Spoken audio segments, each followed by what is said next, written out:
You studied English for years. You passed your exams. You understand movies. You read articles.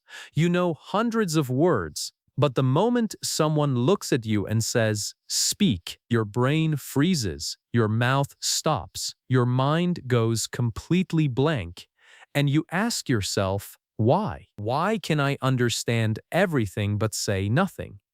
Here is the truth nobody ever told you. Your English is not the problem. Your brain is the problem. Because your whole life, your brain was trained to read English, write English, memorize English, but never once was it trained to actually speak English, and that is the difference between knowing a language and living a language. Today that changes. I am going to rewire the way your brain handles English, and after this video, silence will never be your answer again. Why your brain freezes the moment you try to speak. You are sitting in a room. Someone asks you a simple question in English, a question you have heard 100 times before, a question you absolutely know the answer to. But suddenly, nothing. Your mind goes blank, your heart beats faster, your mouth opens but no words come out. You feel embarrassed, you feel confused, and the worst part is, you knew the answer. You knew exactly what to say, but your brain simply refused to work at that moment. This has happened to you, maybe yesterday, maybe this morning. Maybe it happens every single day. And every time it happens, you blame your English. You tell yourself your vocabulary is not good enough. You tell yourself you need to study more. You tell yourself maybe you are just not smart enough to speak fluently. But here is the truth that will change everything for you today. Your English was never the problem. Your brain was. To understand why your brain freezes, you first need to understand how your brain actually works when you try to speak. Your brain is not one simple machine. It is a collection of different systems all working together at the same time. And when you try to speak English, your brain has to do several things simultaneously. It has to find the right words. It has to arrange those words in the correct order. I have to think about pronunciation. It has to monitor what the other person is thinking. It has to manage your emotions. And it has to do all of this in a fraction of a second. Now here is where the problem begins. When you learned English in school, you learned it slowly. You had time. You sat at a desk with a book in front of you. You had minutes, sometimes hours, to think about a single sentence. Your brain got very comfortable working with English at a slow, relaxed pace. There was no pressure. There was no one staring at you waiting for an answer. There was just you, a pen and a piece of paper. Your brain learned English in the safest, most comfortable environment possible. But real conversation is the complete opposite of that environment. Real conversation is fast. Real conversation is unpredictable. Real conversation has pressure, emotion, and another human being waiting for your response right now. Not in 5 minutes, not after you check your notes, but right now. And your brain, which was trained in silence and comfort, suddenly finds itself in a completely different situation. It panics. It searches desperately for the words it knows are somewhere inside. But under pressure, under stress, under the eyes of another person, it cannot find them fast enough. And so it freezes. This freezing is not a sign of weakness. It is not a sign of low intelligence. It is actually your brain doing exactly what it was designed to do. Your brain has a built-in protection system. When it senses pressure or threat, it activates what scientists call the stress response. Your body releases stress hormones, your heart rate increases, your breathing changes, and your brain shifts its focus from complex thinking, like forming sentences in a second language, to basic survival mode. In survival mode, your brain does not care about grammar. It does not care about vocabulary. It only cares about getting you through the moment safely, and sometimes silence feels safer than speaking. Think about it this way. Imagine you are asked to solve a mathematics problem on paper. Easy. You take your time, you think, you write the answer. Now imagine someone puts you in front of a classroom of 100 people, gives you 30 seconds, and asks you to solve the same problem out loud. Suddenly, the problem feels 10 times harder. Not because the mathematics changed, but because your brain is now managing fear, judgment, time pressure, and mathematics all at the same time. English speaking works exactly the same way. The words did not disappear from your brain. The pressure simply made them harder to access. There is also another reason your brain freezes that almost nobody talks about. When you learned English, you learned it as a subject to be studied, tested, and graded.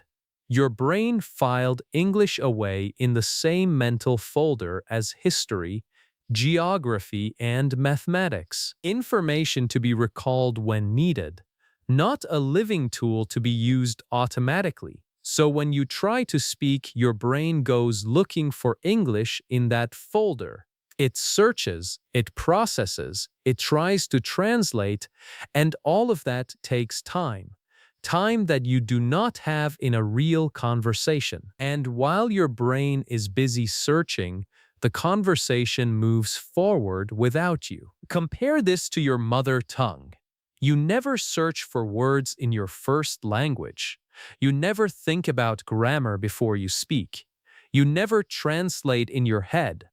The words simply come. They come automatically, effortlessly, and instantly. That is because your first language was not learned as a subject. It was absorbed through thousands of hours of real, natural, pressure-free communication. Your brain built a direct highway to those words, a fast, automatic connection that requires zero conscious effort. But with English, your brain never built that highway. It built a small, slow road full of checkpoints, grammar rules, vocabulary lists, translation stops that slowed everything down. And in the middle of a real conversation, that slow road simply cannot keep up with the speed that speaking requires. This is the real reason your brain freezes. Not because your English is bad, not because you are not smart, but because your brain was never given the right training to access English quickly, automatically, and under pressure. It was given the training to understand English, and that is completely different from the training needed to speak it. The good news is this, that a highway can be built, that automatic connection can be created. Your brain is not broken. It was simply never shown the right path. And that is exactly what the rest of this video is going to show you. Because once your brain learns to access English the same way it accesses your first language, automatically, instantly, without thinking, the freezing stops, the silence ends, and speaking becomes as natural as breathing. How your brain was programmed to fail at speaking. From the very first day you walked into an English classroom, something was happening to your brain that nobody warned you about. Something that felt completely normal, completely correct, and completely helpful at the time. But looking back now, with everything you know about why you still cannot speak freely, it was the beginning of a very long problem. Your teachers were not bad people. Your school was not a bad place. But the system, the way English was taught to you, was designed for the wrong goal entirely. It was designed to make you pass a test, not to make you speak a language. Think about your very first English class. What happened? Your teacher wrote the alphabet on the board. You copied it into your notebook. Then came simple words. Cat, dog, table, chair. You memorized them. You wrote them 10 times each. Then came sentences. This is a cat. That is a table. You read them out loud once, maybe twice, and then you wrote them down again. Then came the exam. You filled in the blanks, you matched the words, you got your marks, and everyone was happy. But in that entire process, in all those hours of copying and memorizing and filling blanks, how many real conversations did you have? How many times did your brain actually practice thinking in English spontaneously? Almost never. This is where the programming began. From day one, your brain learned that English is something you write, not something you speak. English is something you memorize, not something you produce naturally. English is something that lives on paper, in textbooks, in notebooks, in exam papers, not something that lives in your mouth and in your mind. And the more years you spent in that classroom, the deeper that programming went. Year after year, the same pattern repeated itself. Study, memorize, write, test, repeat. Your brain became extraordinarily good at one specific thing, processing English slowly and carefully in a controlled, silent environment, and extraordinarily unprepared for everything else. Now, here is something important to understand about how the brain learns. The brain learns by repetition and by experience. Whatever you do repeatedly, your brain gets better at it. Whatever you experience regularly, your brain builds stronger connections for. A musician who practices scales every day for 10 years does not think about finger placement anymore.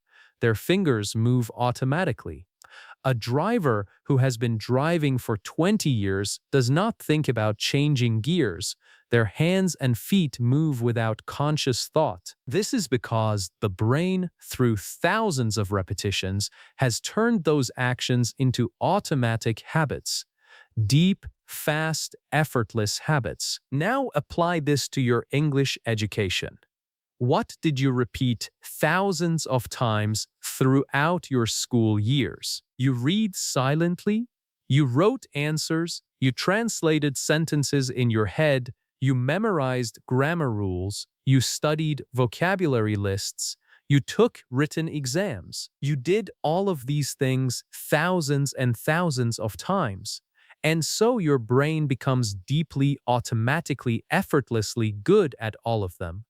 But speaking, real, spontaneous, pressure-filled, live speaking, how many times did you actually practice that? Genuinely practice it. Not just read a paragraph out loud from a textbook, but actually have a real, unscripted conversation where you had to think and respond instantly. Very rarely, maybe never in a meaningful way. And so your brain never built the automatic habit of speaking.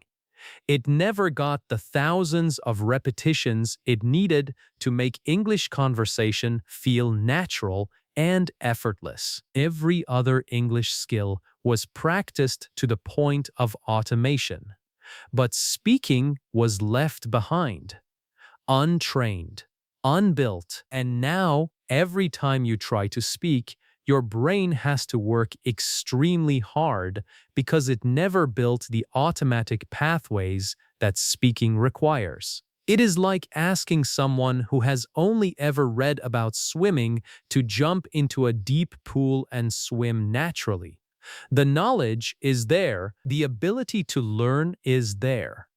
But the automatic physical habit, the muscle memory, was never built, and so they struggle even though they studied swimming for years. There is another layer to this problem that goes even deeper. Throughout your entire English education, you were constantly evaluated on your mistakes. Every wrong answer was marked in red. Every grammar error was corrected. Every spelling mistake was circled. And over time, your brain learned a very powerful and very damaging lesson. Making a mistake in English is dangerous. Mistakes bring punishment. Mistakes bring embarrassment. Mistakes mean failure. And so your brain developed a deeply automatic habit of checking, double-checking, and triple-checking every English sentence before allowing it to leave your mouth. Your brain became a perfectionist editor, and perfectionist editors are the worst possible thing to have inside your head when you are trying to speak fluently, because fluent speaking is not perfect. Fluent speaking is fast, messy, spontaneous, and full of small errors that nobody cares about. Native English speakers make grammar mistakes every single day. They use informal language. They leave sentences unfinished. They say the wrong word and correct themselves mid-sentence, and nobody cares. Because in real conversation, communication matters more than perfection, but your brain never learned this. Your brain was taught that every English sentence must be correct before it is spoken. And so every time you open your mouth, your internal editor starts working, checking grammar, searching for the perfect word, making sure everything is right, and by the time it finishes, the moment to speak has already passed. This is not your fault. You were not born with a broken speaking brain. You were given a broken speaking education, a system that prioritized silence over speech, perfection over communication, and written tests over real human conversation. A system that measured your English ability by how well you could perform on paper, not by how confidently and naturally you could express yourself in front of another human being. And the result of all those years inside that system is exactly where you are today. You understand English deeply. You can read it, recognize it, and process it with ease. But the moment someone expects you to produce it, quickly, naturally, automatically, your brain searches desperately through all those years of silent studying and finds nothing that prepared it for this moment. Because it was never prepared for this moment. It was prepared for an exam that ended years ago. But here is what you must hold on to right now. Programming can be changed. The brain that was trained the wrong way can be retrained the right way. Every automatic habit your brain built through years of repetition can be replaced with a new habit through new repetition. The speaking brain you never built in school can be built right now, today, at any age, at any level. Because your brain does not care how old you are. It does not care how many years you wasted studying the wrong way. It only cares about what you do repeatedly starting from this moment forward. And that is exactly what Chapter 3 is going to show you. The difference between a studying brain and a speaking brain. Most people believe that the more English you study, the better you will speak. They believe that studying and speaking are the same journey, that one naturally leads to the other, that if you just study enough, for long enough, one day you will wake up and the speaking will simply happen on its own. This belief feels completely logical. It feels like common sense. But it is one of the most damaging ideas in the entire world of language learning, because studying and speaking do not use the same part of your brain. They do not use the same mental process. They do not build the same skills. They are two completely separate systems living inside the same mind. And most people spend their entire lives building only one of them. To understand this clearly, think about two different people. The first person has studied English for 10 years. They know thousands of words. They understand complex grammar. They can read advanced articles and understand every sentence. They have notebooks full of vocabulary, grammar rules, and carefully written essays. They scored high marks in every English exam they ever took. But when someone speaks to them in English and waits for a response, they freeze. They stumble. They apologize. They say sorry. My English is not good. Even by every measurable academic standard, their English is excellent. The second person studied English for only 2 years. Their grammar is not perfect. Their vocabulary is limited. They make mistakes regularly, but when someone speaks to them, they respond immediately, confidently, naturally. They do not freeze. They do not panic. They simply open their mouths and communicate. Their English is far from perfect, but it works. It flows. It connects. What is the difference between these two people? The first person built a studying brain. The second person built a speaking brain. And those two things, as similar as they sound, are worlds apart. Your studying brain is the part of your mind that handles careful, conscious, deliberate thinking. It is the part that checks grammar rules before committing to a sentence. It is the part that searches through vocabulary lists to find the perfect word. It is the part that translates from your first language, constructs the sentence carefully, reviews it for errors, and only then allows it to move forward. This system is incredibly powerful for written work. It is perfect for exams, essays, and reading comprehension. It is slow, precise, and accurate.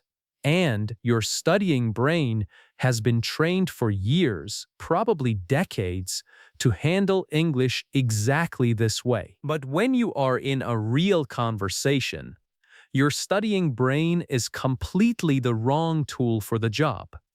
Real conversation moves at a speed that your studying brain simply cannot match. By the time your studying brain has checked the grammar, found the right word, translated the thought, reviewed the sentence, and approved it for speaking, the other person has already moved on. The moment has passed, and you are left standing there with a perfectly constructed sentence that nobody needed 3 seconds ago. Your speaking brain works in a completely different way. Your speaking brain does not check. It does not translate. It does not review. It simply responds. It works on instinct, on pattern recognition, on deeply trained automatic habits. Your speaking brain does not think about how to say something. It just says it, and it says it fast, because speed is the most important requirement of real human conversation. Think about how you speak in your first language. When someone says something funny and you laugh and respond instantly, you did not stop to check your grammar. When someone says something that upsets you and you respond with emotion, you did not search for the perfect vocabulary word. When you are telling a story to your friends and the words are just flowing out naturally, you are not translating anything in your head. That is your speaking brain in action, automatic, instant, effortless, built through thousands of hours of real, natural, unscripted human interaction from the very first years of your life. That same system exists for English, but for most learners, it was never properly built. because building a speaking brain requires a completely different kind of practice than building a studying brain. A studying brain is built through reading, writing, memorizing, and analyzing. A speaking brain is built through speaking, real, spontaneous, pressure-filled, emotionally engaged speaking, not reading a paragraph out loud from a textbook, not repeating sentences after a recording, but actually producing language in real time, responding to unpredictable inputs, and making your brain work at the speed of conversation. There is a concept in brain science that explains this perfectly. It is called automaticity. Automaticity is the ability to perform a complex action without conscious thought. When a skill reaches automaticity, it moves from the slow, conscious part of your brain to the fast, automatic part. And once it moves there, it becomes effortless. Think of a professional basketball player shooting a free throw. They do not consciously think about the angle of their wrist, the pressure of their fingertips, the arc of the ball. They just shoot, because through thousands of repetitions, that skill reached automaticity. It became instinct. Language speaking works exactly the same way. When speaking reaches automaticity in your brain, you do not think about grammar. You do not search for words. You do not translate. You simply speak, and the words come out naturally because your brain has practiced them so many times in so many different real situations that it no longer needs to think consciously about them. They just flow. But here is the critical point. Automaticity in speaking can only be built through speaking practice. Reading about basketball does not give you automaticity in shooting. Memorizing the rules of swimming does not give you automaticity in the water. And studying English grammar and vocabulary does not give you automaticity in speaking. The only thing that builds speaking automaticity is speaking itself, repeatedly, regularly, and in conditions that closely match the real pressure and speed of genuine conversation. This is why two people can study the same language for the same number of years and end up in completely different places. One person spent their time building a studying brain, reading, writing, memorizing. The other person spent their time building a speaking brain, talking, responding, producing language under pressure. Same amount of time, same language, completely different results. Because they were building two different systems. The studying brain and the speaking brain are not enemies. They can and should work together. Your studying brain gives you the raw material, the vocabulary, the grammar knowledge, the understanding of the language. Your speaking brain takes that raw material and turns it into something real, something fast, something human. You need both. But the tragedy for most English learners is that they built the studying brain completely and never touched the speaking brain at all. They filled the warehouse but never built the road that leads out of it. The words are all there, stored carefully inside, but when the moment comes to use them, there is no fast automatic pathway to bring them out. The rest of this video is entirely dedicated to building that pathway, to take everything your studying brain has collected over all these years and connect it to a speaking brain that can deliver those words instantly, naturally, and without fear. Because the material was never the problem, the delivery system was. And delivery systems can be built starting right now. Why reading and listening are not enough. There is a very comfortable trap that millions of English learners fall into every single day. And it feels so productive, so useful, and so correct that almost nobody realizes it is a trap at all. It is the trap of consumption, watching English movies, listening to English podcasts, reading English articles, books, and social media posts, following English YouTube channels, consuming English content for hours every day, and telling yourself, this is how I will become fluent. This is how I will finally learn to speak. If I just consume enough English, one day it will all come out naturally. This feels completely logical, and it is not entirely wrong. Consuming English does help. It builds your vocabulary. It trains your ear to recognize natural speech patterns. It helps you understand how native speakers think and express themselves. It exposes your brain to real, natural English that no textbook could ever fully replicate. All of these things are genuinely valuable. Nobody is saying stop watching English movies or stop listening to English podcasts. That is not the message here. The message is this: consumption alone will never make you a speaker. No matter how much English you pour into your brain through your eyes and ears, it will not automatically come back out through your mouth. Because putting language in and producing language out are two fundamentally different brain activities, and one does not automatically train the other. Think about it from a physical perspective. Imagine someone who wants to become a strong runner.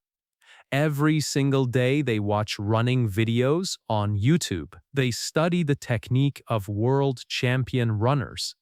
They read books about running form, breathing patterns, and training schedules. They listen to podcasts about marathon preparation. They know everything about running.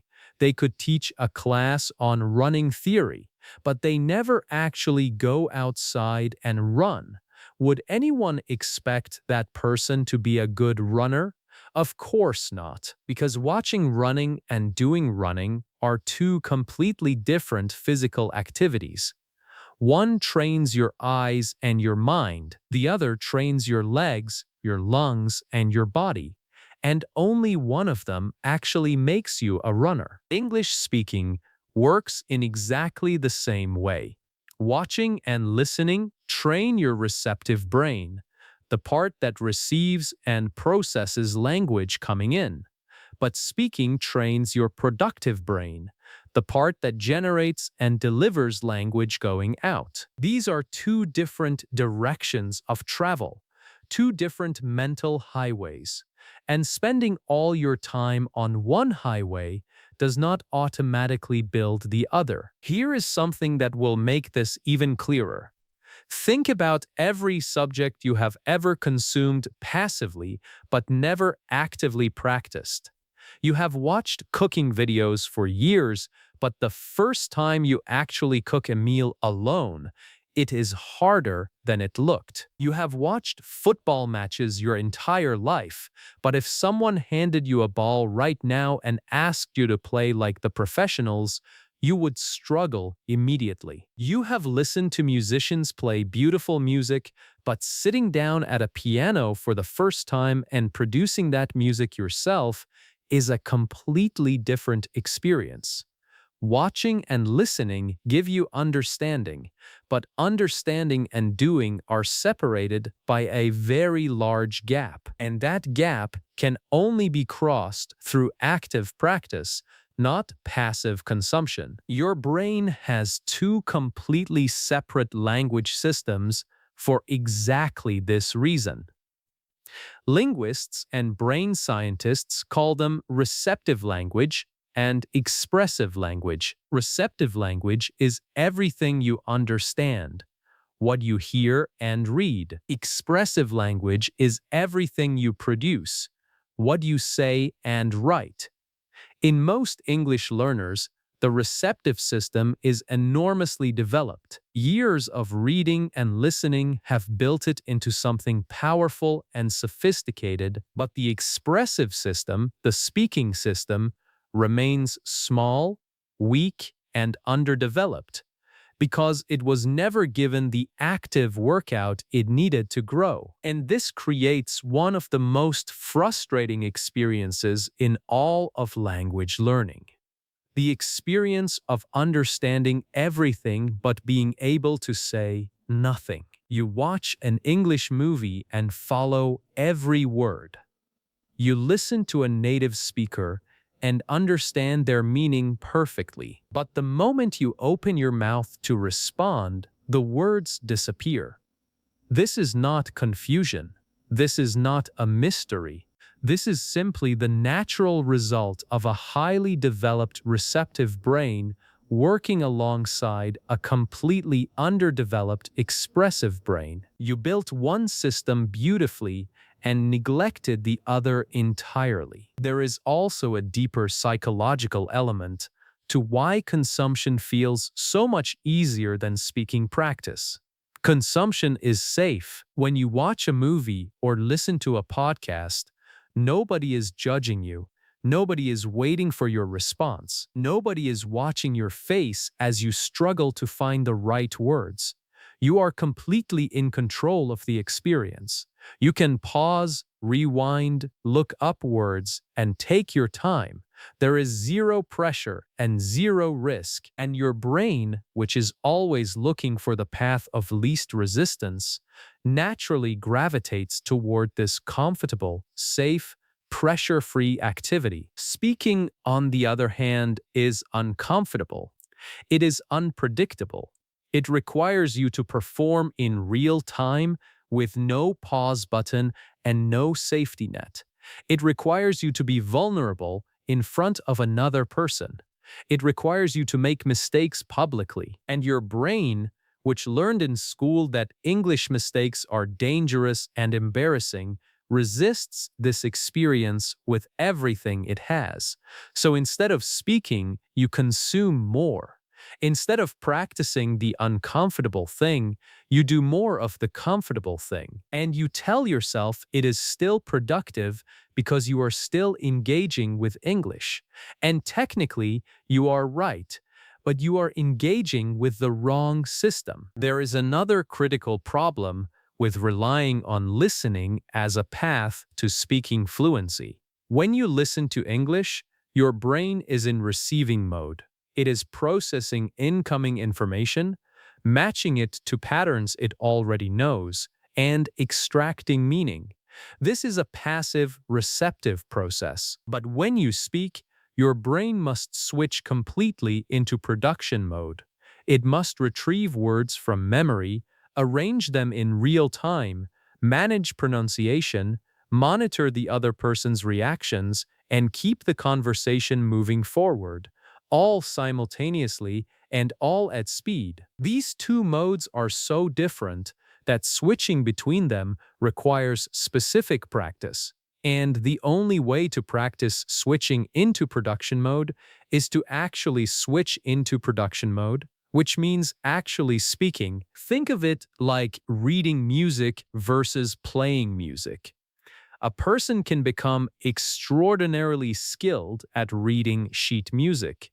They can look at a complex musical score and understand every note, every rhythm, every dynamic marking perfectly, but sit them down at a piano and ask them to play that same piece, and they will struggle enormously, because reading music and playing music, while related, are entirely different skills that use different parts of the brain and require different kinds of practice. Understanding the notes is not the same as producing them. This is exactly where most English learners are right now. They are expert readers of the musical score. They understand English deeply, richly, and beautifully, but producing it, playing it live, in real time, under pressure, is a skill they never truly developed. And no amount of additional reading or listening will close that gap. Only speaking will close that gap. Only active, regular, deliberate speaking practice will build the expressive brain that fluency actually requires. So, from this moment forward, The goal is not to consume more English. The goal is to produce more English, to open your mouth even when it feels uncomfortable, to speak even when the sentences are not perfect, to practice the production system with the same dedication and consistency that you gave to the consumption system for all these years. Because the content is already inside you. The vocabulary is there. The understanding is there. What is missing is the trained automatic ability to bring it all out. And that ability is built only one way, by speaking. The moment your brain switches off in conversation, there is a specific moment, a very precise, identifiable, repeatable moment that every English learner knows, but nobody has ever been able to fully explain. It happens in the middle of a conversation. Everything is going relatively well. You are listening, you are nodding, you are following the discussion, and then suddenly, like a light switch being flipped, something changes inside your head. The words stop coming. The thoughts disappear. Your mind, which was functioning just a moment ago, goes completely dark, and you are left standing in the middle of a conversation with nothing. No words, no thoughts, no sentences. Just silence and a growing feeling of panic spreading through your entire body. This moment feels random. It feels unpredictable. It feels like it comes out of nowhere without warning. And because it feels so random and so uncontrollable, most people simply accept it as part of who they are. They tell themselves, this is just how my brain works. This is just my personality. Some people can speak English and some people cannot. And I am one of the ones who cannot. But this belief is completely wrong, because that exact moment when your brain switches off, is not random at all. It has a very specific trigger. It follows a very predictable pattern. And once you understand exactly what that trigger is and exactly how that pattern works, you can begin to interrupt it before it takes over. To understand the trigger, you first need to understand what your brain is actually doing during a conversation. Most people think that during a conversation, your brain is simply listening and then responding, simple input, simple output. But the reality is far more complex than that. During a real conversation, your brain is managing an enormous number of tasks all at the same time. It is processing the words the other person is saying. It is interpreting the meaning behind those words. It is predicting where the conversation is going. It is searching for relevant things to say in response. It is monitoring your own pronunciation as you speak. It is watching the other person's facial expressions and body language for signals of understanding or confusion. It is managing your own emotional state, your nervousness, your desire to make a good impression, your fear of making a mistake, and it is doing all of this simultaneously in real time without a single pause. This is an enormous cognitive load. And cognitive load, the total amount of mental work your brain is carrying at any given moment, has a limit. Every human brain has a maximum capacity for simultaneous mental processing. When the demands placed on your brain exceed that capacity, something has to give, something has to be dropped, so the brain can manage the rest. And in English conversation, the thing that almost always gets dropped first is your ability to produce language. Your speaking system shuts down so your brain can redirect its limited resources toward the tasks it considers more urgent, like managing your emotions, monitoring your environment, and protecting you from the social threat of saying something wrong in front of another person. This is the trigger, not one single thing, but a combination of pressures that together push your brain past its processing limit. And the moment that limit is crossed, the moment the total cognitive load becomes too heavy, your brain switches off your speaking system to protect itself, and suddenly you have nothing to say. But what exactly pushes the brain past that limit? What are the specific things that add so much weight to your cognitive load that your speaking system collapses under the pressure? There are several, and understanding each one is essential to understanding why your brain behaves the way it does. The first and most powerful pressure is the fear of judgment. From the very first day you were evaluated on your English in school, your brain learned to associate speaking English with being judged. Every time you spoke, someone was listening and evaluating. A teacher, a classmate, an examiner, and every mistake you made carried a consequence: embarrassment, a lower grade, laughter, correction. Over years and years of this experience, your brain built a deeply automatic alarm system around English speaking, an alarm that activates the moment you feel another person's attention on you and you are expected to produce English. The moment that alarm activates, your brain floods with stress hormones, your thinking slows down, your word retrieval system weakens, and your speaking ability drops dramatically. All of this happens in a fraction of a second, completely below your conscious awareness. You do not decide to freeze. Your brain decides for you. The second pressure is the internal monitoring system that your studying brain built over years of careful, corrected, graded English work. As you learned in the previous chapters, your studying brain was trained to check every sentence before allowing it out. But in conversation, this checking system does not simply disappear because you want it to. It stays active, it keeps running in the background, constantly evaluating every word you are about to say, constantly looking for potential errors, constantly asking, is this correct? Is this the right word?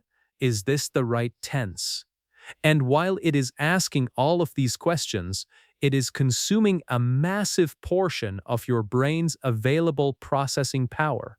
Power that should be going toward actually speaking is instead being used to endlessly review and second guess, and eventually the system overloads and speaking stops entirely. The third pressure is what happens when you encounter a word you do not know or cannot remember in the middle of a sentence. This single moment, the moment of not finding a word, is one of the most powerful conversation killers in existence. Because when you cannot find a word, your brain does not simply move on and find an alternative.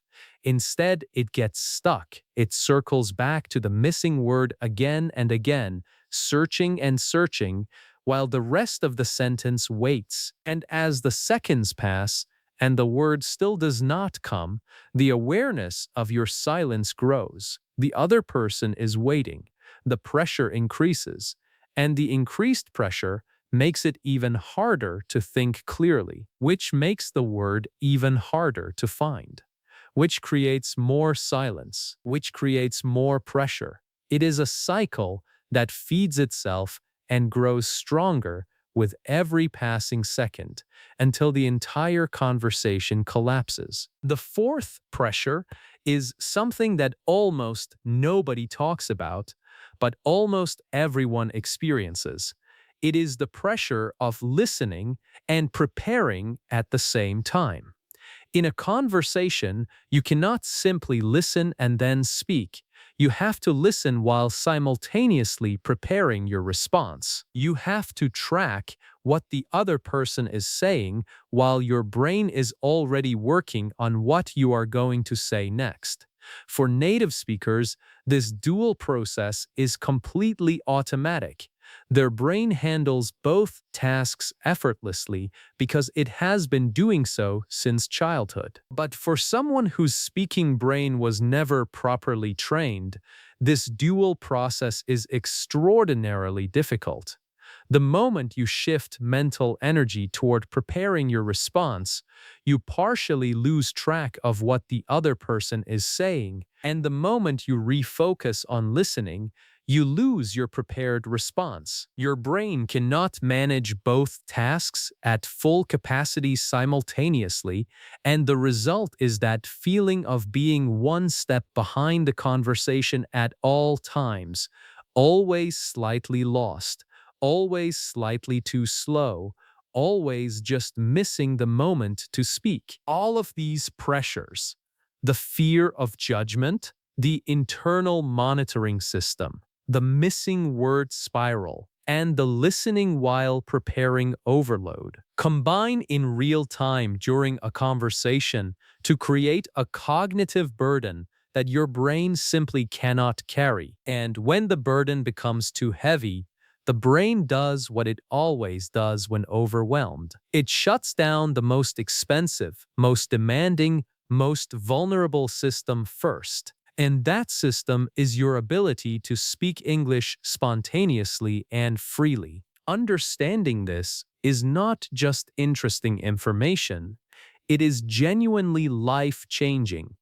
Because the moment you understand that your brain is not broken, that it is simply overloaded, you stop blaming yourself. You stop believing that you are not smart enough or talented enough to speak English. You start seeing the silence not as a personal failure, but as a very specific, very understandable brain response to a very specific set of pressures. And when you see it that way, something powerful shifts because problems that have clear causes have clear solutions. And in the next chapter, you are going to learn exactly how to interrupt this trigger before it takes control, and what to do in the moment your brain starts to switch off, so that silence never gets the chance to win. How to interrupt your brain's freeze response. Everything you have learned so far in this video has been building toward this moment. You now understand why your brain freezes. You understand how it was programmed the wrong way. You understand the difference between a studying brain and a speaking brain. You understand why consumption alone never made you fluent. And you understand the exact triggers that cause your brain to switch off in the middle of a conversation. All of that knowledge was necessary. All of that understanding was important. But knowledge without action changes nothing. Understanding your problem is only half the journey. The other half, the more important half, is knowing exactly what to do about it in the real moment when it happens. Not tomorrow, not in a practice session, but right now, in the middle of a real conversation, when your brain starts to go dark and the silence begins to grow. Because here is the truth about the freeze response. It will happen again, even after watching this entire video. Even after understanding everything explained in the previous chapters.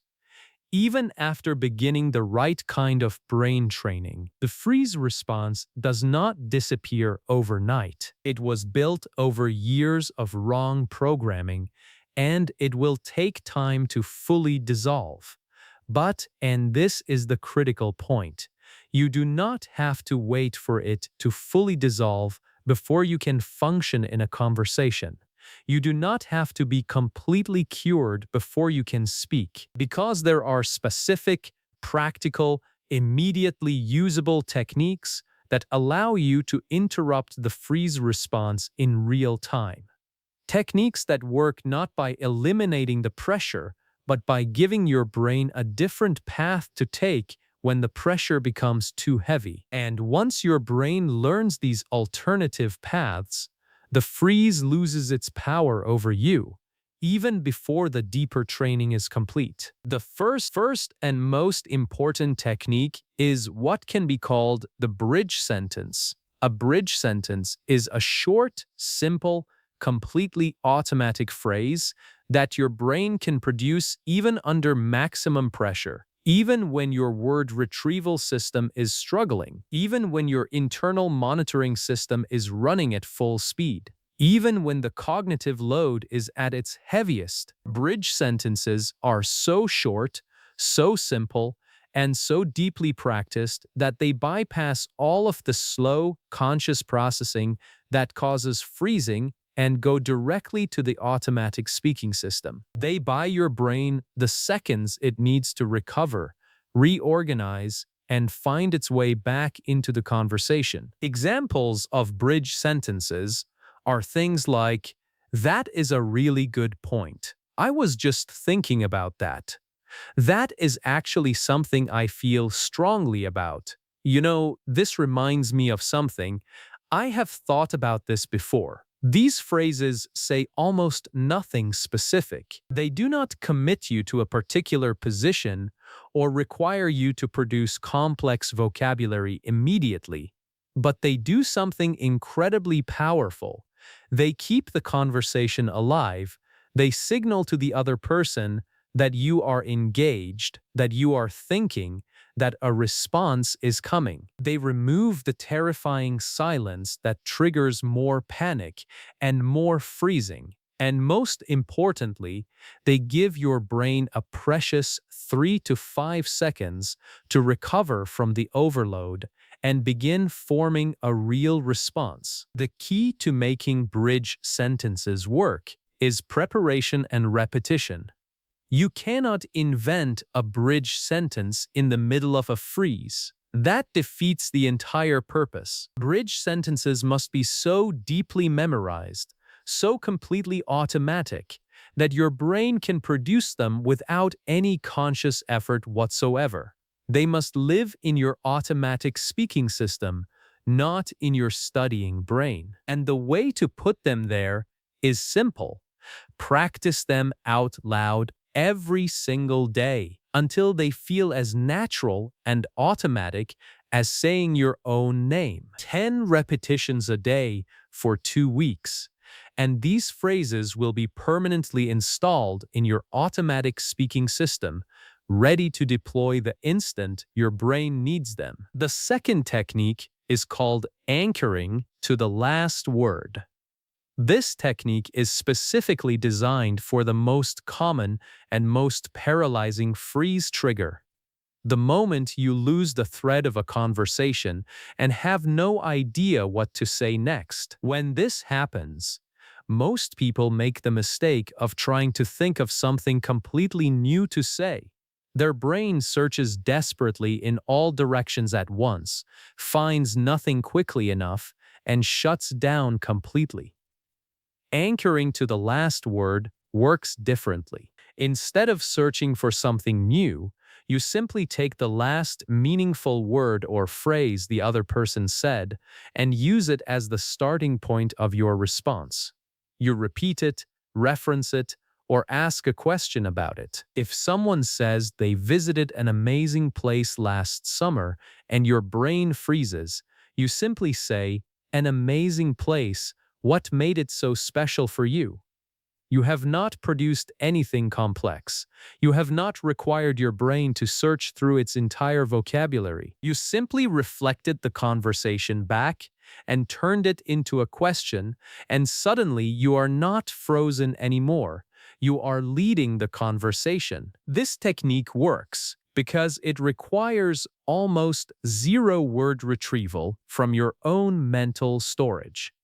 The word is already right there in front of you. The other person just said it. Your brain does not have to search for anything. It simply has to recognize, repeat, and redirect, and that is a task even a heavily overloaded brain can manage.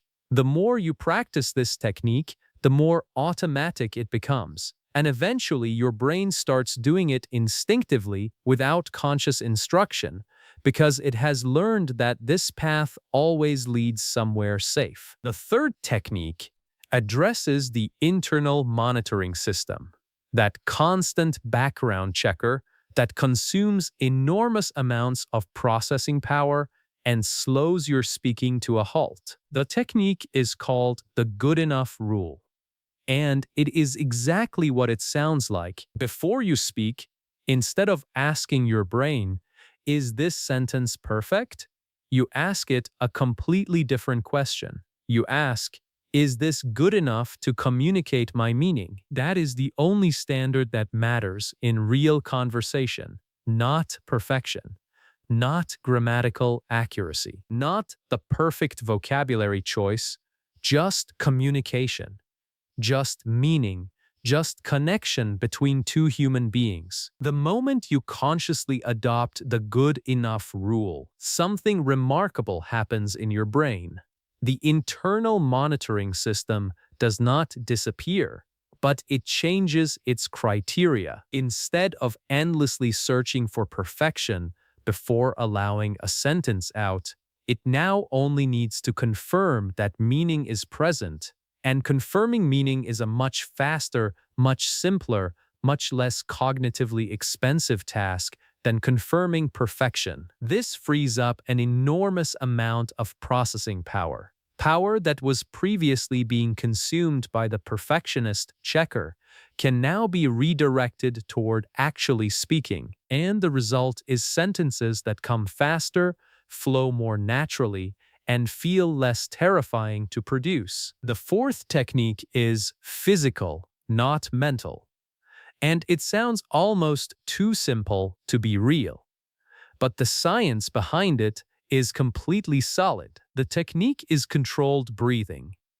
When your brain enters the freeze response, your body enters a mild stress state. Your breathing becomes shallow and fast, your heart rate increases. Your muscles tighten slightly, and all of these physical changes feed back into your brain and make the cognitive overload worse. The freeze feeds the physical stress, and the physical stress feeds the freeze in a loop that gets tighter and tighter the longer it continues. Controlled breathing interrupts this loop at the physical level.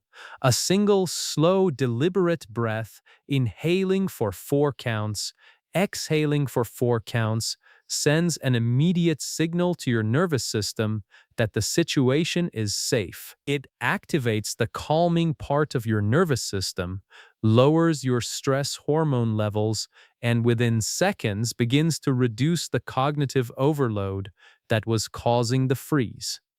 It creates a tiny window of physical calm inside which your speaking brain can begin to function again. One breath, 4 seconds in, 4 seconds out, done naturally, without drawing attention, and in those 4 seconds, your brain gets the reset it needs to find its way back into the conversation. The fifth and final technique in this chapter is what can be called the imperfect start. One of the biggest reasons the freeze response takes hold and refuses to let go is the belief that you must know exactly what you are going to say before you begin saying it. You wait for the complete sentence to form in your head before you open your mouth. And while you wait, the silence grows, the pressure builds, and the freeze deepens. The imperfect start technique destroys this waiting pattern completely. Instead of waiting for a complete sentence, you simply start speaking with the first word or phrase that comes to you, even if you have no idea how the sentence is going to end. You say, "The thing that really interests me about this is," and then you figure out the rest as you go. You say, "I think the main point here is," and then you discover what the main point is in the process of saying it. This is exactly how native speakers talk. They do not pre-construct complete sentences in their heads before speaking. They start with a direction and let the sentence build itself as it moves forward. Their speaking brain is so trained and so automatic that it can find the rest of the sentence in real time without conscious effort. And the more you practice the imperfect start, the more your brain learns to do the same. It learns that it does not need a complete plan before beginning. It learns that starting is safe.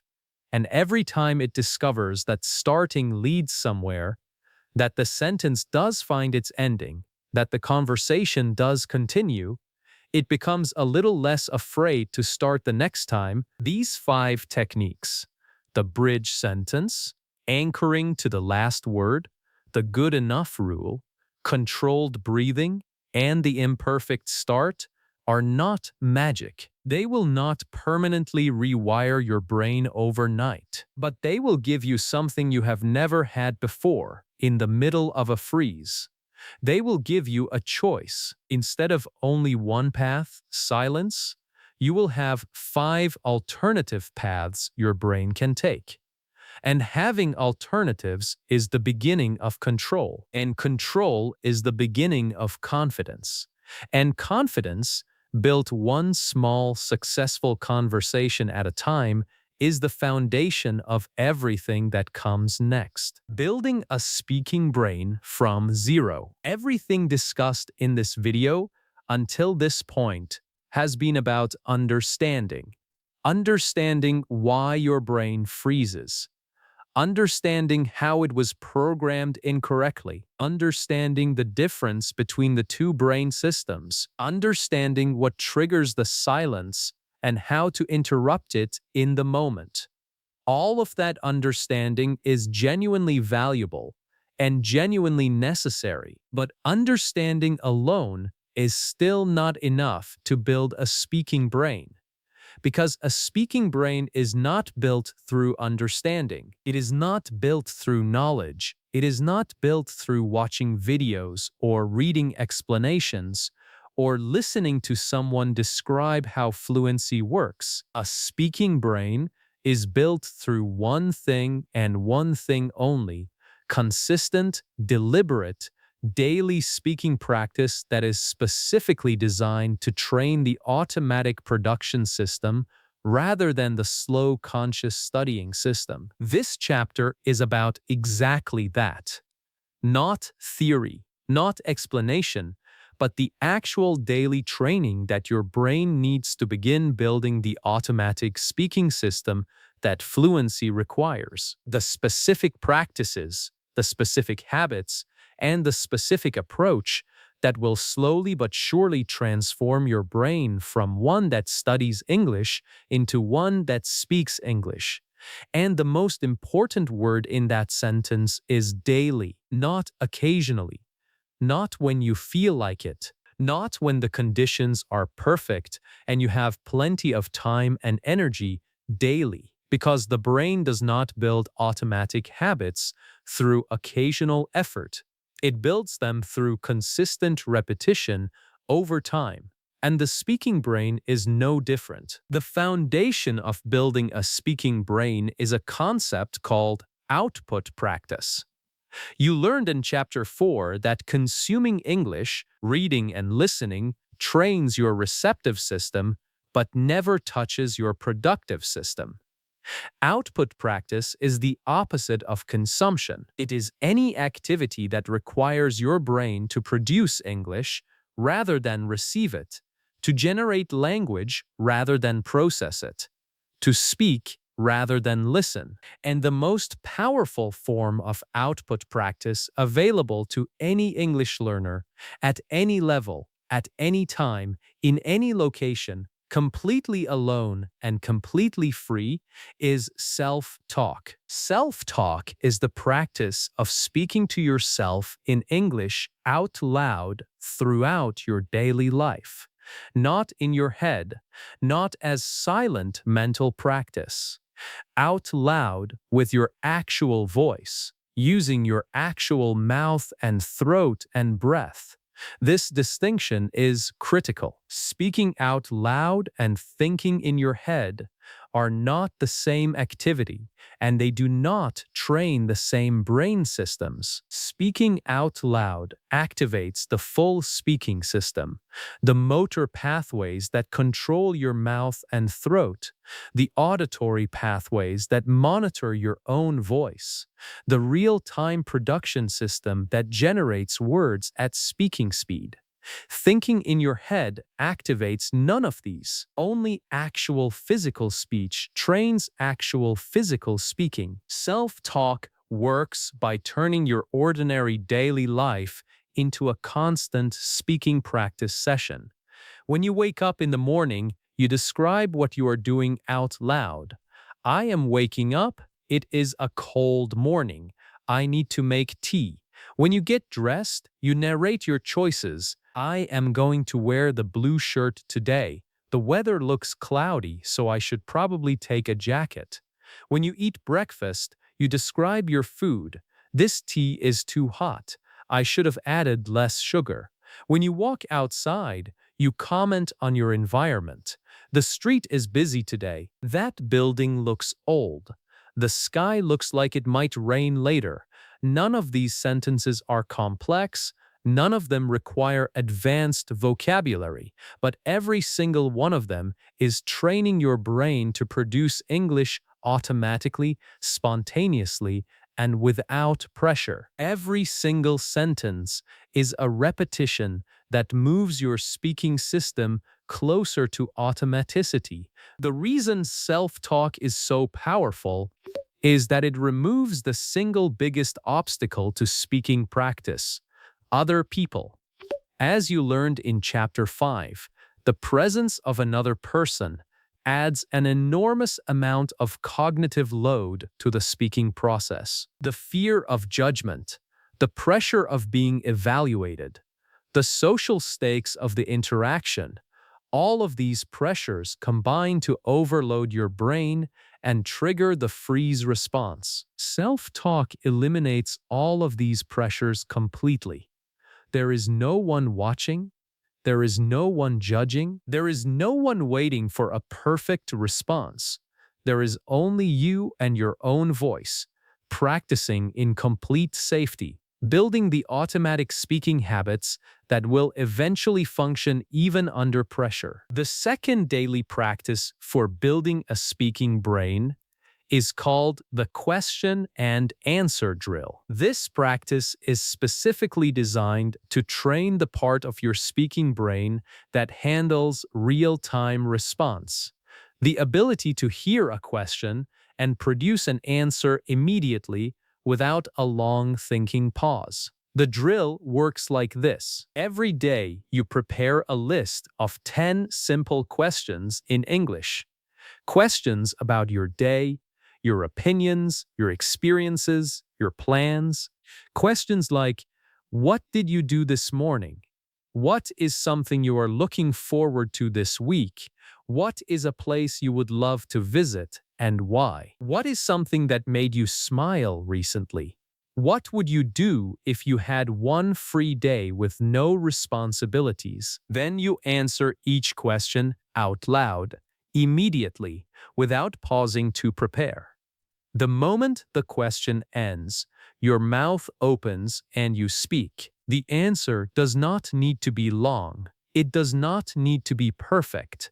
It does not need to be impressive. It just needs to come out immediately. The entire point of this drill is training your brain to respond at speed, to close the gap between hearing and speaking that causes so much hesitation and silence in real conversations. 10 questions every day, answered immediately out loud, builds a brain that gets increasingly comfortable with the pressure of instant response. And over weeks and months of consistent practice, the hesitation shrinks, the pause gets shorter, the response gets faster, until eventually your brain stops hesitating altogether and simply answers. The third daily practice is storytelling. Every single day, you choose one thing that happened to you. Something small, something ordinary, something completely unremarkable, and you tell the story of it out loud in English, not to anyone, just to yourself or to your phone camera. You describe what happened, how it made you feel, what you thought about it, and what happened next. You tell the story from beginning to middle to end. You use connecting words. And then but, because, so, after that, which means to build the story into a flowing, connected piece of spoken language rather than a collection of disconnected sentences. Storytelling trains a part of your speaking brain that neither self-talk nor question drills can fully reach, the ability to sustain speech over a longer period of time. In real conversations, you are often required to speak for more than one or two sentences. You need to explain things, share experiences, give opinions with reasons, describe situations in detail.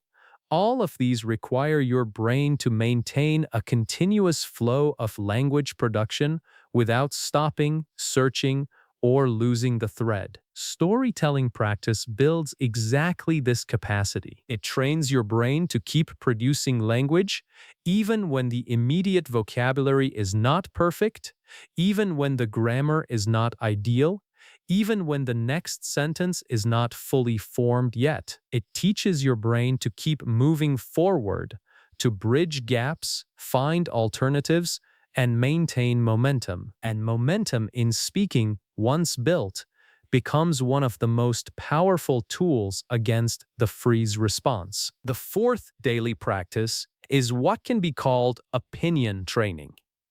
Every day you choose one topic, any topic, completely random, completely ordinary, and you speak about it for 2 full minutes without stopping. You share your opinion, you explain your reasoning, you give examples, you consider different angles. The topic does not matter. It can be as simple as whether mornings or evenings are better, whether cities or villages are nicer places to live, whether technology makes life easier or more complicated. The topic is just a vehicle. The real training is in the sustained production of opinionated, reasoned, connected English speech under a mild time pressure. Opinion training develops something that the other practices do not specifically target: the ability to think and speak at the same time. In real conversations, you are constantly required to produce language while simultaneously developing your thoughts. You do not have the luxury of fully forming an idea before you begin speaking it. You must build the thought and the sentence together in real time as the words come out. This is an extremely advanced brain skill, and, like all advanced brain skills, it can only be developed through repeated practice. 2 minutes of opinion training every day consistently over weeks and months builds this skill gradually but powerfully until it becomes a natural, automatic part of how your brain handles English. The fifth daily practice is perhaps the simplest and the most underestimated of all. It is reading out loud. Not reading silently, not reading in your head, but taking any piece of English text, a paragraph from an article, a page from a book, a script from a video, and reading it out loud at natural speaking speed. This practice directly trains the physical speaking system, the coordination between your brain, your breath, your mouth, and your voice. It builds the muscle memory of English pronunciation. It trains your brain to process written English and convert it into spoken English simultaneously. And it builds speaking stamina, the ability to sustain physical speech for longer and longer periods without fatigue or loss of fluency. All 5 of these practices, self-talk, question and answer drills, storytelling, opinion training, and reading out loud, share one essential quality: They all require your brain to produce English actively, not consume it passively. They all push your brain into the productive mode that builds the speaking system, and they are all designed to be done daily, consistently, and progressively, starting simple and growing gradually more complex as your automatic speaking system develops. The single most important thing to understand about this training is that results are not immediate. Your brain will not feel dramatically different after one day or one week. The changes happen slowly below the surface in the deepest automatic systems of your brain. But they are happening. Every repetition counts. Every sentence spoken out loud is a deposit into the speaking brain you are building, and one day, not in the distant future but sooner than you expect, you will notice something different. The words will come a little faster, the pause will be a little shorter, the sentence will flow a little more smoothly. And that small difference is not luck.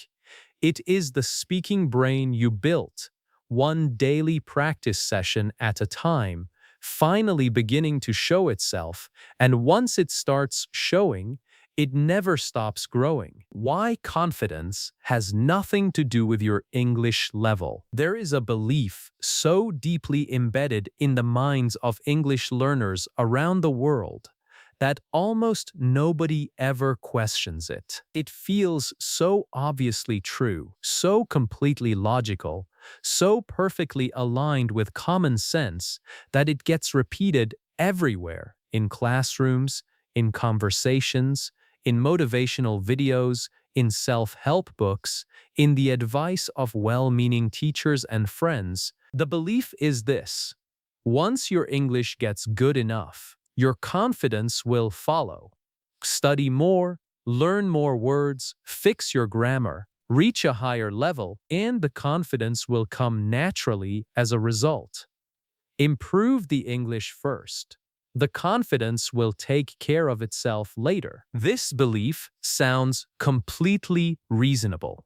And it is completely wrong. Because if this belief were true, then every advanced English learner would be a confident English speaker. Every person who passed advanced English exams, every person who scored high on language tests, every person who built an enormous vocabulary and mastered complex grammar, all of them would speak freely, confidently, and without fear. But you know from your own experience and from the experience of countless people around you that this is simply not what happens. There are people with extraordinary English knowledge who freeze completely in conversation. There are people who have studied English for 20 years who cannot order food in a restaurant without anxiety. And there are people with basic, imperfect, grammatically incorrect English who walk into any room and communicate with complete confidence and zero hesitation. The English level and the confidence level are not connected the way most people believe. They are two separate things, driven by two completely separate forces.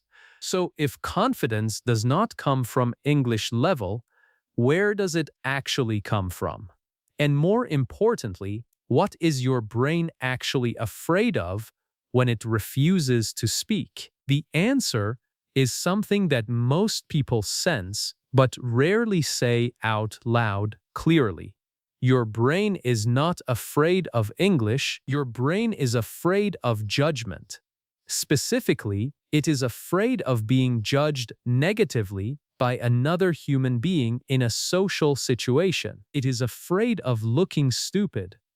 It is afraid of saying something wrong and seeing disappointment or amusement on another person's face. It is afraid of the social consequences of imperfection, being laughed at, being corrected publicly, being seen as less intelligent or less capable than you actually are.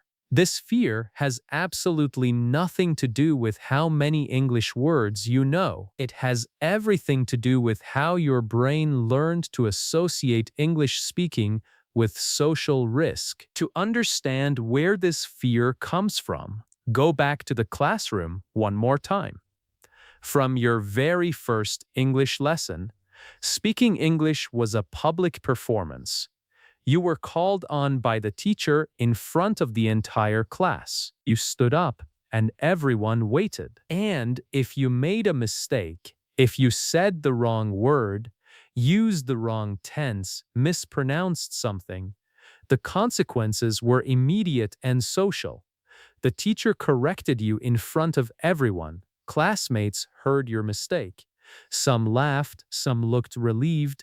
It was not them. And your brain, which is exquisitely sensitive to social signals, registered this experience with great precision. It noted that speaking English in front of people leads to public evaluation. Public evaluation leads to potential embarrassment, and embarrassment is one of the most painful social experiences a human being can have. Over years and years of this experience, your brain built a deeply automatic connection between speaking English in front of others and the threat of social pain. And your brain, whose primary job is to protect you from pain, developed a very simple and very effective protective strategy. Do not speak unless you are absolutely certain what you are about to say is correct. Check everything. Review everything.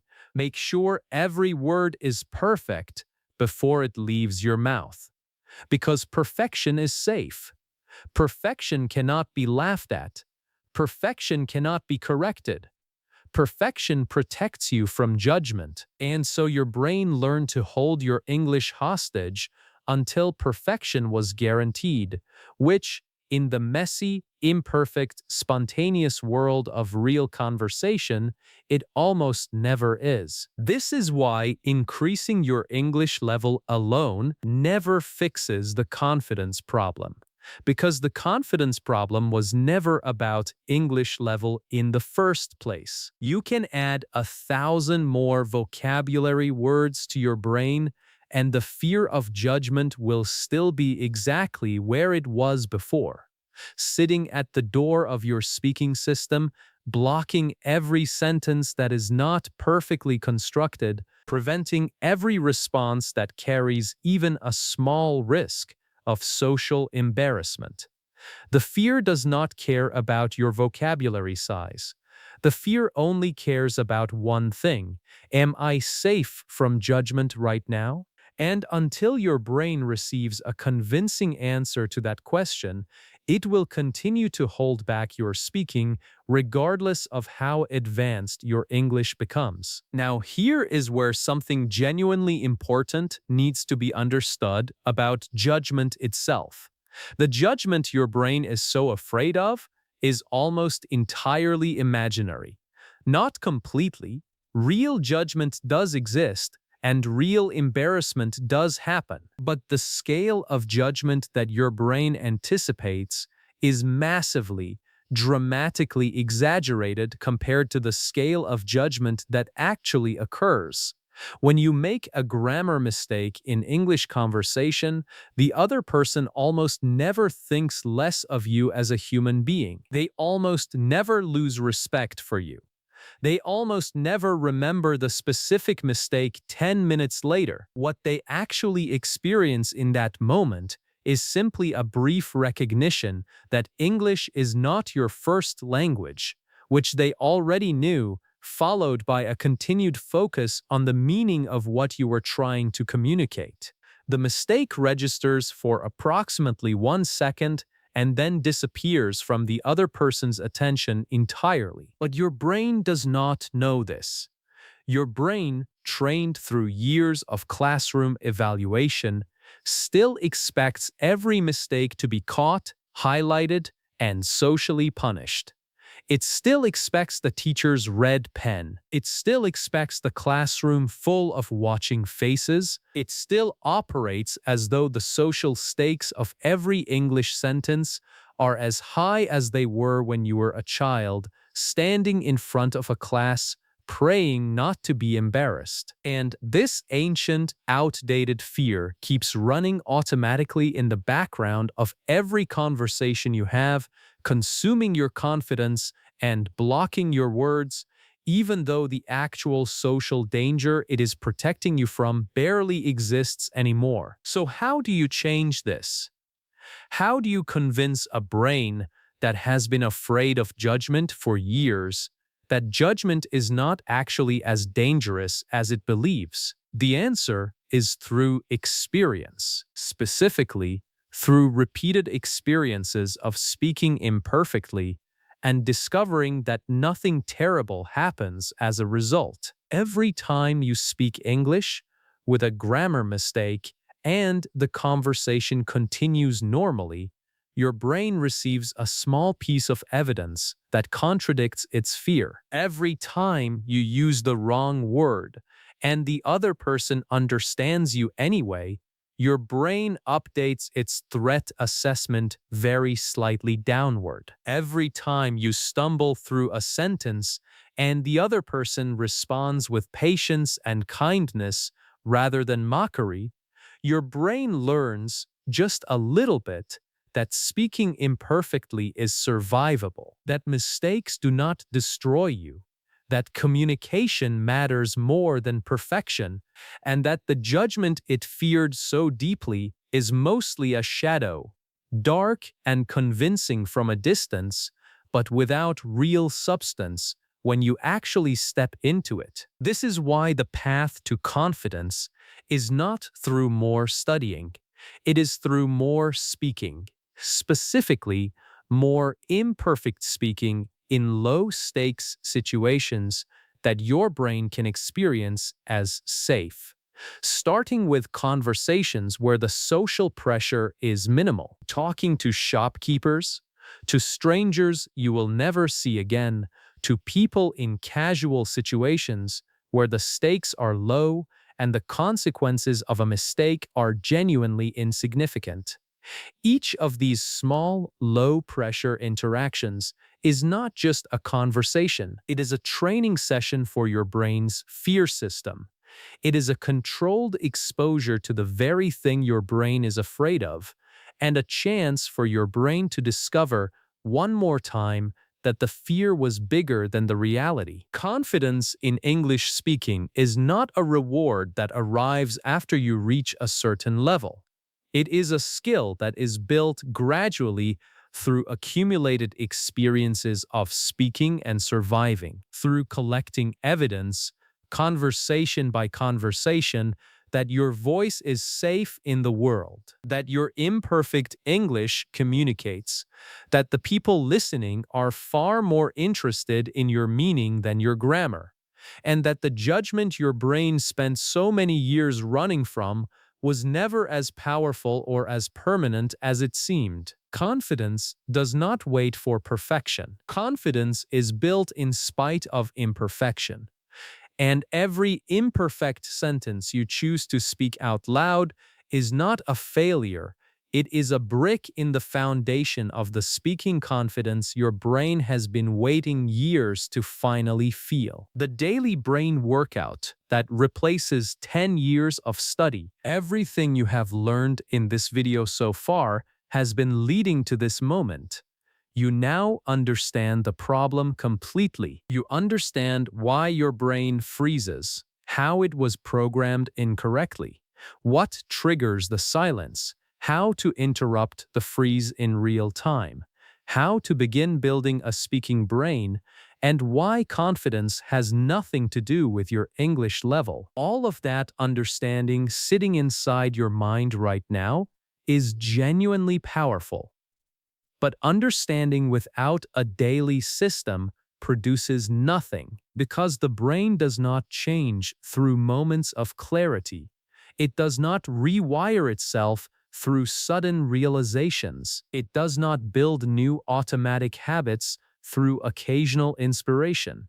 The brain changes through one thing and one thing only: what you do every single day without exception, not what you do when you feel motivated, not what you do when you have extra time, not what you do when the conditions are perfect, what you do every day, consistently, repeatedly, without waiting for the right moment, because the right moment never comes on its own. You have to create it every single day. This is the chapter where everything becomes practical, where the theory becomes a system, where understanding becomes a daily habit, so simple, so clear, and so immediately actionable that there is no confusion about what to do, no question about where to start, and no reason to wait another day before beginning. Because the single most damaging thing that happens after a person watches an educational video about English fluency is this: they feel inspired, they feel motivated, they feel like everything has finally clicked, and then they do nothing differently tomorrow. The inspiration fades, the motivation disappears, and everything goes back to exactly the way it was before. Not because the person is lazy, not because they do not care, but because inspiration without a clear, simple, daily system has nowhere to go. It evaporates, and the brain, left without a new repeated action to build into a habit, simply continues running the old programming it has always known. So here is the system. Here is the daily brain workout that replaces 10 years of passive, unproductive studying with something that actually rewires the speaking brain. It takes 30 minutes a day, 30 minutes divided into 5 specific blocks of 6 minutes each. Each block targets a different part of the speaking brain. Each block builds a different automatic speaking skill. And together, practiced every single day, these 5 blocks create a complete daily training system that attacks the speaking problem from every angle simultaneously. The first 6-minute block is called the morning voice activation. It happens immediately after you wake up, before you check your phone, before you make tea, before you do anything else. The moment your feet touch the floor, you begin speaking English out loud. You describe exactly what you see around you. You talk about how you feel. You say what you are going to do today. You comment on the weather outside the window. You say anything and everything that comes to mind, in English, out loud, without stopping, without correcting yourself, without going back to fix anything. Just a continuous stream of spoken English for 6 minutes straight. The reason this block happens first thing in the morning is deeply intentional. Your brain in the early morning is in a uniquely receptive state. The stress hormones that build up throughout the day have not yet accumulated. The social pressures and anxieties that grow as the day progresses have not yet activated. Your brain is calm, fresh, and highly open to new neural activity. Speaking English in this state, before any pressure arrives, before any judgment is possible, before the day gives your fear system any reason to activate, trains your brain to associate English speaking with calm and safety rather than stress and danger. And every morning you do this, that association gets a little stronger, a little more automatic, a little more deeply wired into your brain's default response to the act of speaking English. The second 6-minute block happens during a routine daily activity, something you do every day without thinking, like making breakfast, getting dressed, washing your face, or walking to a nearby place. During this activity, you do not think in your own language. You think in English, and more importantly, you speak in English out loud, in a low voice if necessary. narrating your actions and your thoughts as they happen in real time. I am making tea. I need to boil the water first.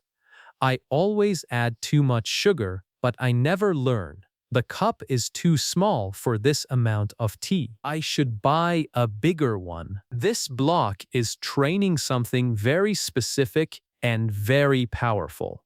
The habit of thinking in English rather than thinking in your own language and then translating. Translation is the enemy of fluent speaking. Every time your brain forms a thought in your first language and then converts it into English before speaking, it adds a processing step that slows everything down and creates the hesitation that destroys conversational flow. The only way to eliminate translation is to practice forming thoughts directly in English. And this 6-minute daily block, done consistently over weeks and months, gradually rewires the brain's default thinking language from translation mode to direct English production mode. It is one of the most powerful rewiring practices available, and it costs nothing except 6 minutes of your daily routine. The third 6-minute block is the daily question storm. You set a timer for 6 minutes. You ask yourself one open question, any question about any topic, and you answer it out loud in English without stopping until the timer ends. The question can be something like, if I could change one thing about the way I learned English, what would it be and why? Or, what is one experience from my life that genuinely changed the way I see the world? Or, if I had to explain my city to someone who had never heard of it, what would I say? The question does not matter. The answer does not need to be brilliant or impressive or particularly interesting. The only rule is that you keep speaking from the moment the timer starts to the moment it ends. No pausing, no stopping, no silence. When the words run out, and they will run out, especially at first, you do not stop. You bridge. You say things like, and this connects to something else I was thinking about, or what I really mean when I say that is, or another way to look at this would be you keep the mouth moving and the voice producing English even when the specific ideas are not fully formed yet. Because this is exactly what fluent speaking looks like from the inside. Fluent speakers do not have a complete thought before they begin speaking. They begin speaking and the thought builds itself as it moves forward. The question storm trains your brain to do exactly this, to start before it is ready, to keep moving when it feels stuck, and to trust that the words will come if the mouth keeps moving. The fourth 6-minute block is the imitation drill. You choose one short video of a native English speaker, a YouTube clip, a movie scene, a podcast moment, anything between 1 and 3 minutes long. You watch it once normally, then you watch it again, pausing every 2 or 3 sentences, and you repeat exactly what the speaker said, not just the words, but the rhythm, the speed, the pauses, the emotion, the energy. You copy everything. You are not just repeating words. You are training your brain to produce English at native speaking speed, with native speaking rhythm, using the natural patterns and connections that make English sound like English rather than a translated version of another language. This practice works on a level that most people completely underestimate. When you imitate a native speaker precisely, matching their rhythm and their speed,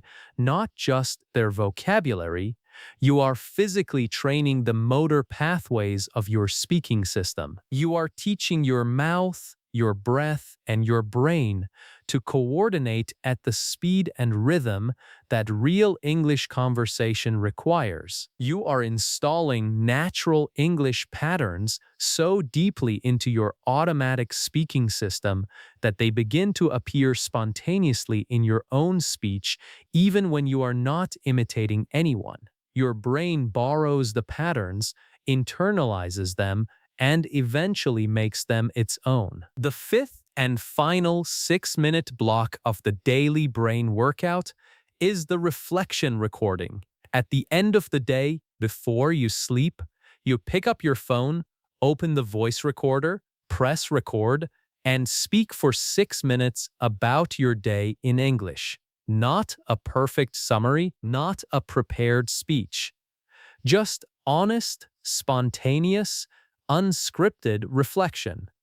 What happened today, how you felt about it, what surprised you, what frustrated you, what made you laugh, what you are thinking about as the day ends. Speak it all out loud into the recorder without editing, without pausing to correct yourself, without going back. Then, and this is the part that most people skip, but that makes the entire practice dramatically more powerful, you listen back to the recording, not to judge yourself, not to count your mistakes, but to hear yourself speaking English, to experience the sound of your own voice producing English sentences, building thoughts, communicating meaning.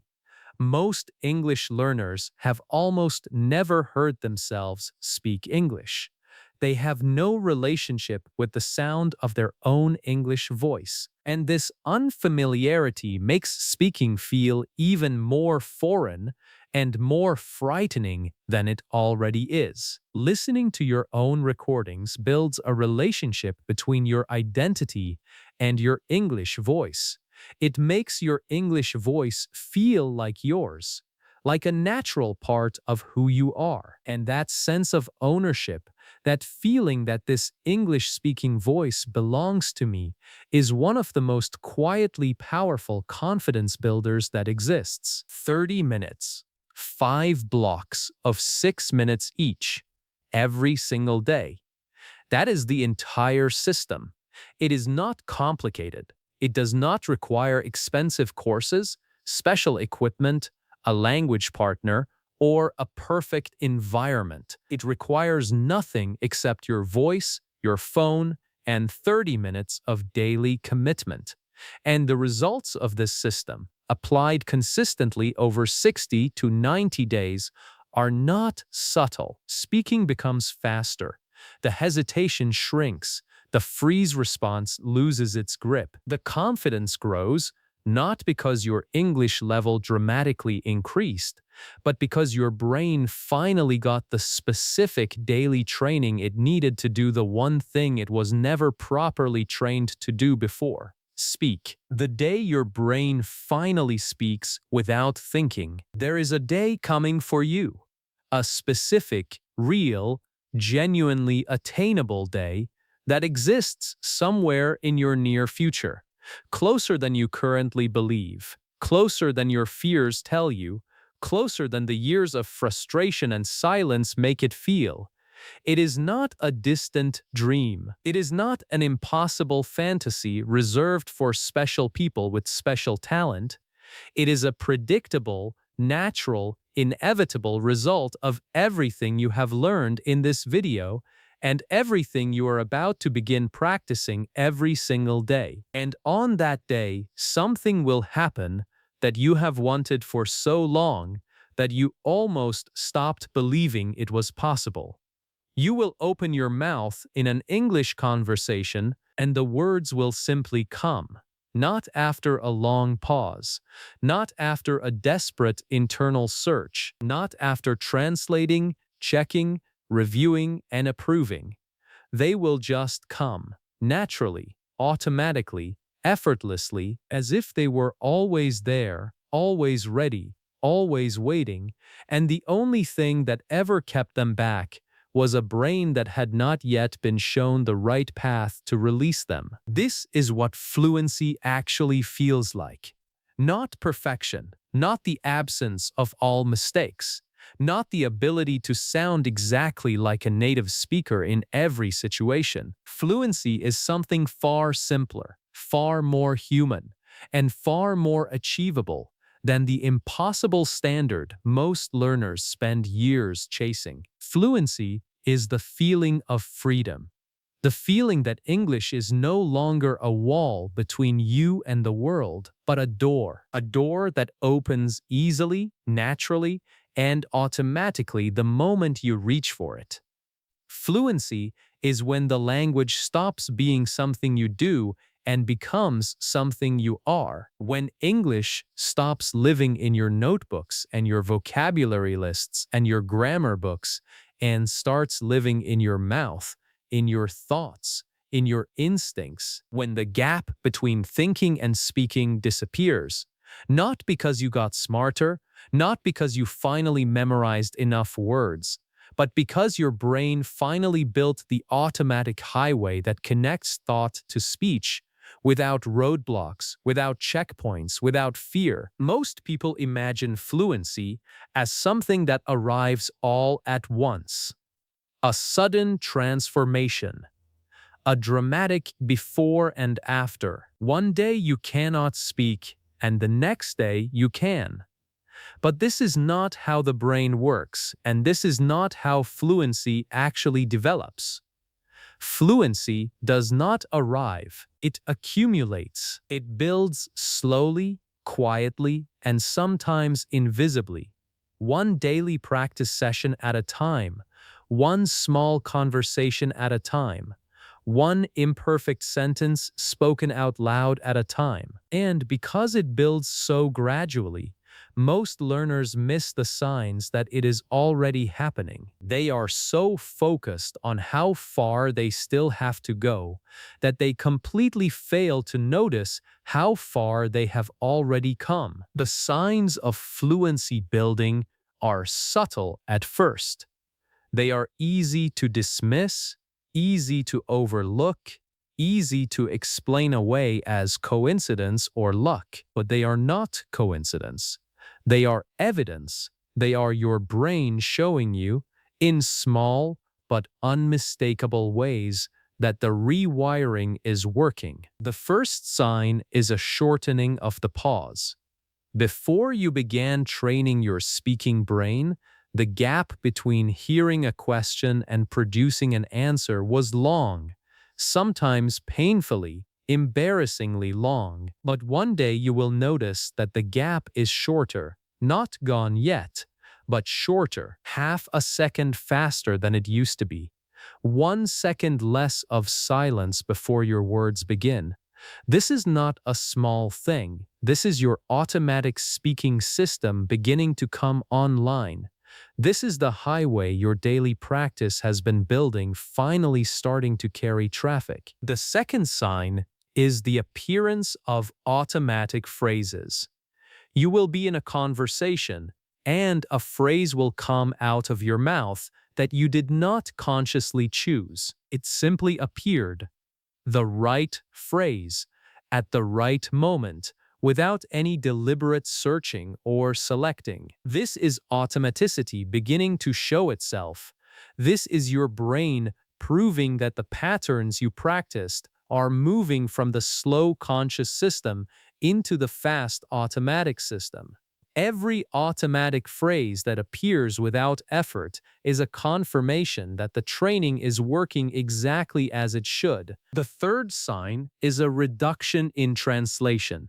You will notice, gradually, then suddenly, that your thoughts in certain situations are forming in English before they form in your first language. You will think something and realize it appeared in English first. You will be processing an experience and find that the English words arrive before the translation does. This is one of the most significant neurological shifts in the entire journey toward fluency. Because the moment your brain begins thinking directly in English, even occasionally, Even in small moments, the translation bottleneck that caused so much of your speaking delay begins to dissolve. And as it dissolves, your speaking speed increases naturally, automatically, without any additional conscious effort. The fourth sign is emotional neutrality around mistakes.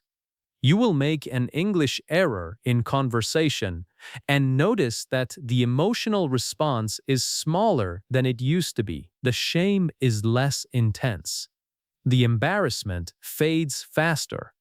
The internal critic speaks a little more quietly. This is not because you stopped caring about quality.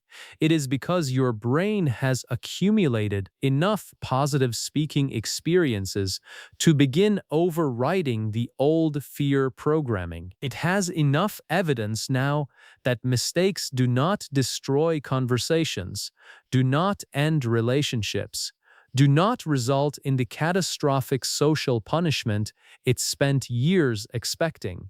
And with each additional piece of evidence, the fear system loosens its grip a little more. Until one day you make a mistake in English, correct it mid-sentence, and keep talking without stopping, without apologizing, without losing your thread, exactly the way every fluent speaker in the world does every single day. The fifth and most profound sign is the experience of losing yourself in a conversation. There will be a moment, and you will remember this moment for a long time, when you are talking to someone in English and you suddenly realize that you forgot to be afraid. You forgot to monitor, you forgot to check, you forgot to translate. You were simply talking, simply communicating, simply being present in the conversation as a human being rather than as an English student performing under evaluation. The words were coming and you were not managing them. They were just flowing. And in that moment, even if it only lasts for 30 seconds before self-consciousness returns, you will feel something shift permanently inside you, because your brain will have proven to itself through direct lived experience that it is capable of exactly this, and a brain that has proven something to itself cannot easily unprove it. That experience becomes a new foundation, a new reference point, a new standard that your brain now knows it can reach and will reach again and more easily each time. This is the journey, not a straight line upward, but a gradual, sometimes uneven, sometimes frustrating accumulation of small wins that together build into something transformative.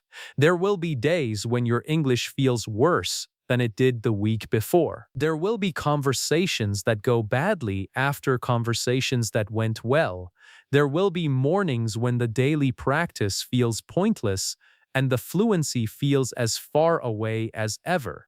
This is normal. This is not failure. This is exactly how every brain rewiring process works, not in a clean upward curve, but in a messy, non-linear, 2 steps forward, 1 step back progression that is heading somewhere real even when it does not feel like it. What separates the people who reach fluency from the people who stay stuck forever is not talent.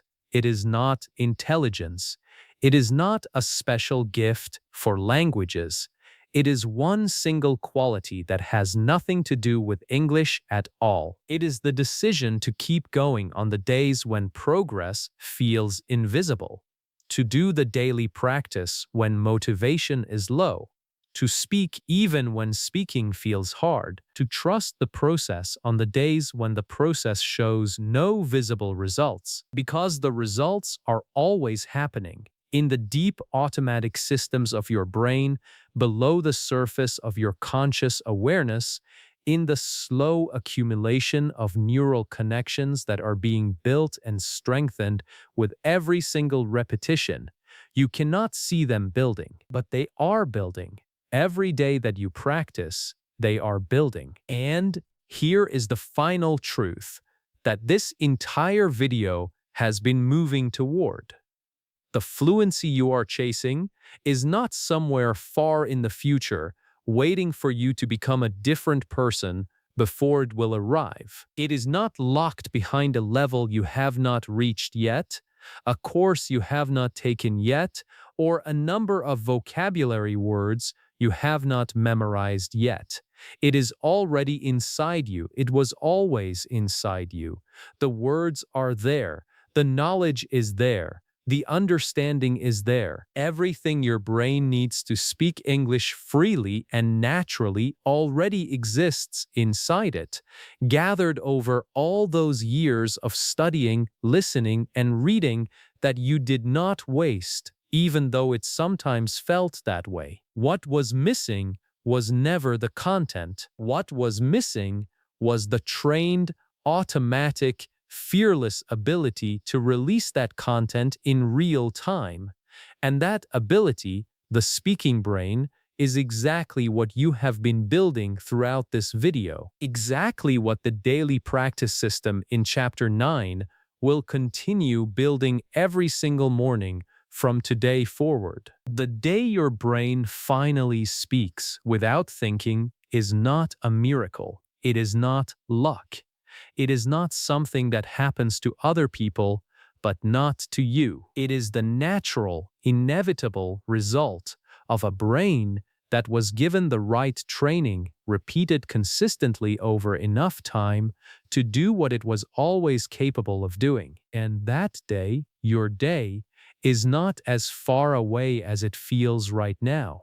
It is being built right now with every chapter you absorbed, with every idea that landed, with every moment of recognition where you thought, yes, that is exactly what happens to me. Your brain was listening, your brain was learning, and starting tomorrow morning with 30 minutes and your own voice and the simple daily system from Chapter 9, your brain will begin its final, irreversible journey toward the one thing it was always meant to do. Speak. It means you are serious.